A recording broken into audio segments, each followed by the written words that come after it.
ചൂരൽമലയിൽ രക്ഷാപ്രവർത്തനങ്ങൾ പുരോഗമിക്കുന്നു. മാത്രമല്ല അവിടുത്തെ വളരെ വ്യാപകമായ തെരച്ചിലാണ് ഇന്ന് ചൂരൽമലയിൽ നടക്കുന്നത്. KR ഗോപികൃഷ്ണൻ വീണ്ടും നമുക്കൊപ്പം ചേരുകയാണ്. ഗോപികൃഷ്ണൻ, താങ്കൾക്ക് സംസാരിച്ചു തുടങ്ങാം. എനിക്കറിയാം അവിടെ ചൂരൽമല ഈ ദുരന്തം കണ്ട ഏറ്റവും വലിയ അപകടത്തിൻ്റെ ദൃശ്യങ്ങളുള്ള സ്ഥലമാണ്. മാത്രമല്ല മരണം വ്യാപകമായി പെയ്തിറങ്ങിയ സ്ഥലമാണ്. ചൂരൽമലയിൽ നിന്ന് ഈ മണിക്കൂറിൽ നൽകാൻ കഴിയുന്ന ഏറ്റവും പ്രധാനപ്പെട്ട ഒരു വിവരം. ഇവിടെ നിന്ന് മുണ്ടക്കൈ മേഖലയിലേക്ക് തിരച്ചിലിന് വേണ്ടി എത്തുന്ന സന്നദ്ധ പ്രവർത്തകരുടെ ഒരു സംഘം അങ്ങോട്ട് നീങ്ങുന്നത് നമുക്ക് കാണാം. വിവിധ യുവജന സംഘടനകളുടെ ആളുകളാണ് സ്വയം സന്നദ്ധരായി ഇപ്പോൾ ഈ തെരച്ചിലിന് വേണ്ടി ഇറങ്ങിയിരിക്കുന്നത്. ഇതിന്റെ നേതൃത്വം വഹിക്കുന്ന അല്ലെങ്കിൽ ഇതിന്റെ ഏകോപന ചുമതല എന്നത് ജില്ലാ ഭരണകൂടത്തിനാണ്. ഓരോ സംഘവും എത്തുമ്പോൾ അതിന് ഒരു കോർഡിനേറ്റർ അവർക്കുണ്ട്. ആ കോർഡിനേറ്ററാണ് അവരുടെ സിംഗിൾ പോയിന്റ് കോൺടാക്ട്, അല്ലെങ്കിൽ ആ കോർഡിനേറ്റർ അടുത്ത് വന്നാണ് അവർ കാര്യങ്ങൾ റിപ്പോർട്ട് ചെയ്യേണ്ടത്. അപ്പോൾ ഓരോ യുവജന സംഘടനകളും സ്വയം സന്നദ്ധരായി ഈ തിരച്ചിലിന്റെ ഭാഗമാകുന്നുണ്ട്. ദൗത്യസേന നടത്തുന്ന തിരച്ചിലിനൊപ്പം തന്നെ വിവിധ ഇടങ്ങളിലേക്ക് വ്യാപിച്ചുകൊണ്ടാണ് ഇവരുടെ തിരച്ചിൽ നടക്കുന്നത്. സന്നദ്ധ സേനാംഗങ്ങൾ അവർ ഒന്നൊന്നായി എത്തുന്നു. അവർ അവരുടെ കോർഡിനേറ്ററെ കാണുന്നു, ആ കോർഡിനേറ്ററോട് റിപ്പോർട്ട് ചെയ്യുന്നു. അതിനുശേഷം അവരെ ഏത് മേഖലയിലാണ്, അതായത് ഈ 6 സോണുകളായി തിരിച്ചിട്ടാണ് തിരച്ചിൽ നടക്കുന്നത്. അപ്പോൾ ഏത് സോണിലേക്കാണ് അവർ പോകേണ്ടത്, അവർ ചെയ്യേണ്ട പ്രവൃത്തികൾ എന്തൊക്കെയാണ് എന്ന് കോർഡിനേറ്റർ അവർക്ക് പറഞ്ഞു കൊടുക്കുന്നു. അങ്ങനെ കോർഡിനേറ്ററുടെ നിർദ്ദേശപ്രകാരം ഇപ്പോൾ നമ്മൾ കാണുന്ന ഈ ദൃശ്യങ്ങളിൽ ഇവർ മുണ്ടക്കൈ മേഖലയിലേക്ക് പോകാൻ വേണ്ടി എത്തിയിട്ടുള്ള സന്നദ്ധ പ്രവർത്തകരാണ്.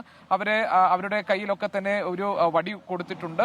അത് ചെളി നിറഞ്ഞ പ്രദേശമാണ്. അതുകൊണ്ട് തന്നെ അവിടേക്ക് പോകാനുള്ള ഷൂസ് എല്ലാം ഇട്ടിട്ടാണ് അവർ എത്തിയിരിക്കുന്നത്. അവർ നേരെ ഈ മുണ്ടക്കൈ മേഖലയിലേക്ക് കയറുന്നു. കുറച്ചാളുകൾ ഒരു ഭാഗത്ത്, ചൂരൽമലയുടെ ഒരു ഭാഗത്ത് കേന്ദ്രീകരിക്കുന്നു. മറ്റുള്ളവർ മുണ്ടക്കൈയിലേക്കും തൊട്ടപ്പുറത്ത് പുഞ്ചിരിമട്ടത്തേക്കും ഒക്കെയായി തിരച്ചിൽ ഇന്ന് നടത്തുന്നു. അപ്പോൾ ഊർജിതമായ തിരച്ചിൽ നടക്കുന്നു എന്നതാണ് ചൂരൽമലയിൽ നിന്ന് നമുക്ക് നൽകാൻ കഴിയുന്ന വിവരം.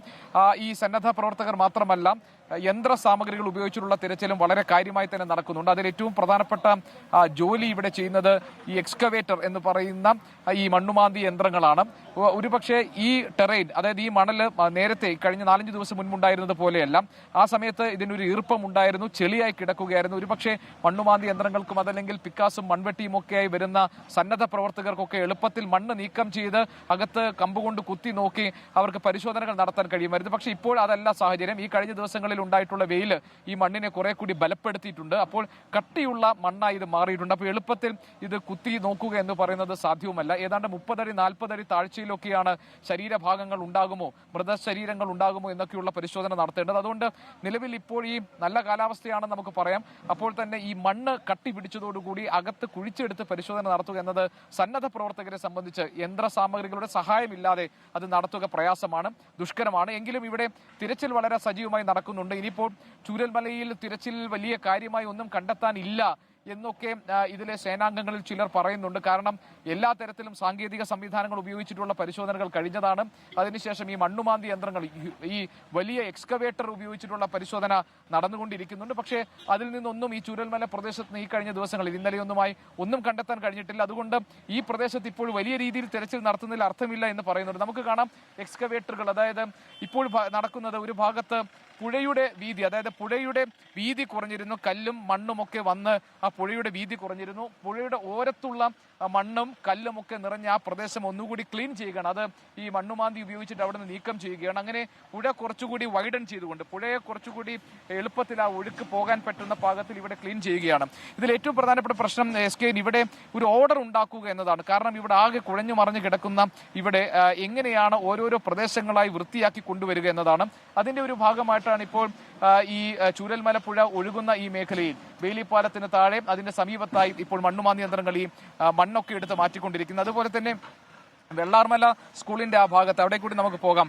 വെള്ളാർമല സ്കൂളിന്റെ ഭാഗത്തും ഇപ്പോൾ ചെയ്തുകൊണ്ടിരിക്കുന്ന ഒരു പ്രധാനപ്പെട്ട പ്രവൃത്തി ഇതാണ്. ഈ മണ്ണുമാന്തി യന്ത്രങ്ങൾ നമുക്ക് കാണാം. അവർ ഈ പ്രദേശത്തുള്ള മണ്ണും കല്ലും ഒക്കെ നീക്കം ചെയ്യുകയാണ്. അങ്ങനെ പുഴ ഇപ്പോൾ ഒഴുകുന്ന ആ മേഖല, അതായത് അവിടെയെല്ലാം ക്ലീൻ ചെയ്തുകൊണ്ട് പുഴ വേഗം പോകാൻ പാകത്തിൽ അത് മാറ്റുന്നതാണ്. അപ്പോൾ ഓരോരോ മേഖലകളിലായി തിരച്ചിലും അതിനോടൊപ്പം തന്നെ ആ മേഖലയെ കൂടുതൽ വൃത്തിയാക്കുക കൂടി, അതായത് അതിന് ഒരു ഓർഡർ ഉണ്ടാക്കുക കൂടിയാണ് ഇപ്പോൾ ചെയ്യുന്നത്.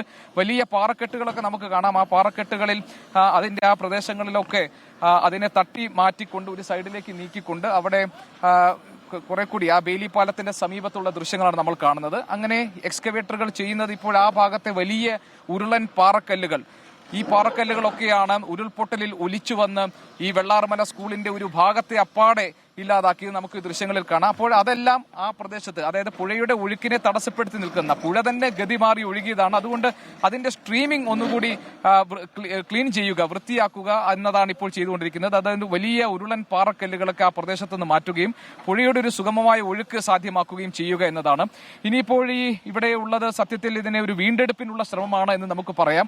അതുകൊണ്ട് തന്നെ ഒരു നവീകരണത്തിനുള്ള, പുനർനവീകരണത്തിന്റെ ശ്രമങ്ങളാണ് ഇപ്പോൾ യഥാർത്ഥത്തിൽ ഈ മേഖലയിൽ നടക്കുന്നത്. അതിന്റെ ഭാഗമായി തിരച്ചിൽ കൂടി ഉണ്ട്. തിരച്ചിലും ഊർജിതമായി തന്നെ നടക്കുന്നുണ്ട്. പക്ഷേ ഒരു ഭാഗത്ത് ഈ മണ്ണുമാന്തി യന്ത്രങ്ങളും യന്ത്ര സാമഗ്രികളും ഒക്കെ എത്തി ചെയ്യുന്ന പ്രവൃത്തി, ആ ഭാഗങ്ങൾ ഓരോന്നോരോന്നായി ക്ലീൻ ചെയ്തെടുക്കുന്നു എന്നതാണ്. SK, നമുക്കറിയാം ഈ കഴിഞ്ഞ ഒരു 6 ദിവസത്തെ നടുക്കത്തിൽ നിന്ന് വയനാട് വളരെ പതിയെ ഉണരുകയാണ്, സാധാരണ ജീവിതത്തിലേക്ക് മാറാൻ വേണ്ടി തയ്യാറെടുക്കുകയുമാണ്. ഈ വയനാട്ടിലെ വിദ്യാലയങ്ങളൊക്കെ തന്നെ ഇന്ന് തുറന്ന് പ്രവർത്തിക്കുന്നുണ്ട്. വലിയ ഒരു ഷോക്കിൽ നിന്ന് ഇപ്പോഴും ഇവിടുത്തെ ജനങ്ങൾ പൂർണ്ണമായി മാറിയിട്ടില്ല. പക്ഷേ ജീവിതം മുന്നോട്ട് പോയേ പറ്റുള്ളൂ. അതുകൊണ്ട് തന്നെ വിദ്യാലയങ്ങൾ തുറക്കുന്നു.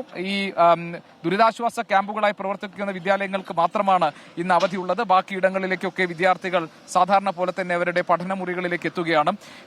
നേരത്തെ ഇവിടുത്തെ പ്രദേശവാസികളുമായി സംസാരിക്കുമ്പോൾ അവർ പറഞ്ഞത് പലരും തലനാരിഴക്കി ഈ ദുരന്തത്തിൽ നിന്ന് രക്ഷപ്പെട്ടവരാണ്.